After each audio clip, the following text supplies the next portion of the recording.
right into it. You know, there's this huge, almost invisible battle going on right now in boardrooms and on factory floors everywhere. Companies are just pouring billions of dollars into AI. But the results, well, they're not just a little disappointing. For most companies, they're completely non-existent. So today, we're going to break down exactly why this is happening and, more importantly, what the very few winners are doing so differently. And this image, man, it just captures the whole problem perfectly, doesn't it? On one side, you've got these sleek, super optimistic dashboards. You know, the ones that show all the massive investments being made.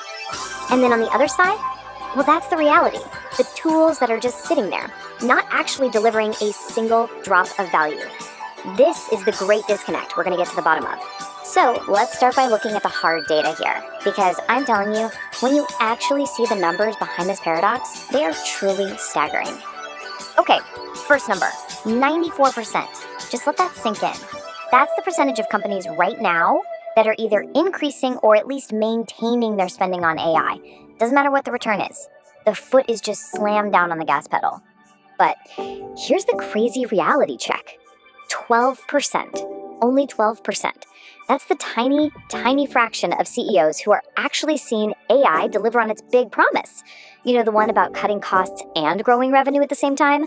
I mean, that's the massive gap right there between all that spending and the actual results. And it gets even wilder when you look a little deeper. Check this out. Over half, a full 56% of companies report zero financial benefit from their AI projects. Zilch. And then you've got the fact that only a quarter of them can even get their pilot projects out of the lab and into the real world. So you've got this massive failure rate, but the stakes are getting higher and higher. Now CEOs are personally on the hook for these decisions. And you've got half, literally half, of all executives believing their job actually depends on getting AI right. It's intense. So the big question is, what is going on here? Why is all this money, all this effort just vanishing into thin air? Is this real innovation we're seeing, or is it, well, something else entirely? You know, this quote from a real-world company audit just nails it.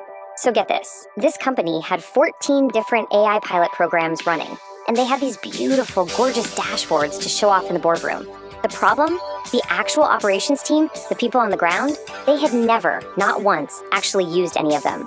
So you had the CTO calling it strategic innovation, while the CFO called it a $1.8 million science fair. And here's the crazy part. They were both right. And that's the paradox right there. Okay, so when you look at the data, you see that companies are basically splitting into two groups. First, you've got the failing path. About 37% of companies are doing this. You could call it surface augmentation. Basically, they're just slapping a coat of AI paint on an already broken process. They're using fancy tech to speed up a bad workflow, which, you know, just means they're making bottlenecks, but faster. Then you have the winners, about 34% of companies. And they're taking a way bolder approach, deep restructuring. They're not just painting over the cracks. They're demolishing the whole thing and rebuilding it from scratch, centered around AI that can actually run on its own. And this all points to a really simple core principle that explains exactly why so many are failing. It's this: you don't bolt a turbocharger onto a cracked engine block. I mean, it's such a great line, right? It's something you learn on the factory floor, but it applies perfectly to AI.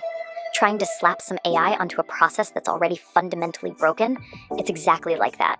Yeah, you might get a quick burst of power, it might look good for a second, but a massive, catastrophic failure isn't just possible, it's pretty much guaranteed. You have to fix the engine first. It's as simple as that. So, okay, if that's the big problem, what's the solution? What are you supposed to do? Well, the good news is there's actually a super clear, actionable framework that the winning companies are using. It's how they avoid the whole science fair trap and actually get real bottom line results.